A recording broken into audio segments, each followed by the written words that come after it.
So, whenever you're making inferences about the world and there's something to do with status that's involved, so you might be looking at the world and thinking like, oh man, this person has it all together. Or, hey, that person looks like they're really rich, for example. Or this person, they really can, I don't know, they just have a lot of popularity or whatever. All of those particular things, I want you to take a step back and think about what it is that's really going on and if that's actually the truth. And the way that you could do this is to just examine just sheer numbers, for example. Just do some really simple counts or look at the actual reality of it. So, for example, wealth, right? So you might look at somebody and say, hey, they have a really nice car. They probably have their act together. But one way to sort of get a judgment of that is to simply look at how old somebody actually is compared to the car that they're actually driving. So if they're driving a really expensive car and they're young, you have to make an inference that they would have gotten that money from someplace. And there's two ways that you can get that money from someplace. The one is they got that money from family members, or the other way, they got it from some sort of financial loan of some sort or credit. And if it's the latter, they're really projecting on telling a different story. And often it's not the former. There's very few people that actually come from very wealthy families. There's a few, but not that many. And so you can look around and think about the world around you and think about the inferences that you're making and thinking about, man, does that person actually have it all together or no?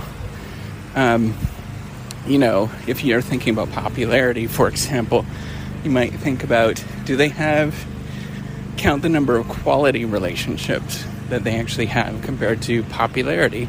It's a really different, interesting construct when you think about this, is that you might be thinking about popularity versus actually quality relationships. We know that quality relationships actually makes you more happy, and being around people that you have strong ties with is a lot of fun. Then again, being popular is also a really fun game. So you want to think about what this actually means for you as you're going about your day and making sort of generalizations. What is it that the average person actually, how many relationships do they have that are meaningful in their life? It's generally not a lot.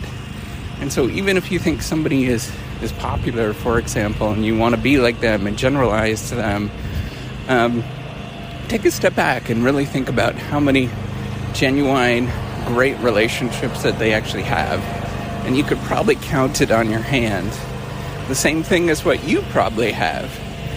After a certain point, it becomes cognitively demanding to deal with all these different relationships, not only cognitively, but just the attention span that you have in a given day.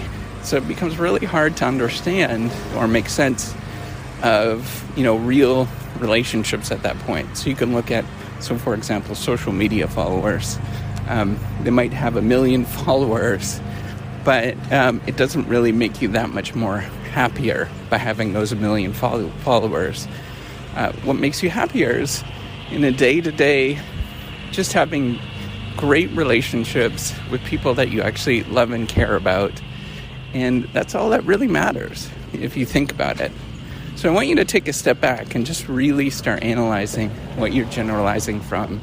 And the reason why we make these predictions is that we live in our mind. We still, from 10,000 years ago or 100,000 years ago, we still live in a clan society in our mind. But the nature of technology has very much evolved and changed, and we have to take advantage of those. So we now live, financial constraints are no longer a concern. Social constraints, the sort of natural constraints that we have to bind us, are no longer a concern. And there's lots of constraints that we used to have that we no longer have, but we play in our mind in terms of making inferences based on how things used to be. Because that's evolutionary, that's how we're programmed. And we have to take a step back and think about, okay, given that we live in this world where there's not very many constraints in, whether it's relationships or, access to financial capital or whatever, just take a step back and start making inferences in your own life and think about what it really means for you and really what's going on. And take that deep dive to sort of think about, am I really chasing and thinking about the right thing? And ultimately, most of us are not. So we need to take a step back, relax, and think about our priorities in life. All right, with that, thanks so much for following along. Oh, and if you haven't done so, check out the reciprocity platform. The E is written with a 3. I'd very much appreciate that. All right, take care and have a wonderful day.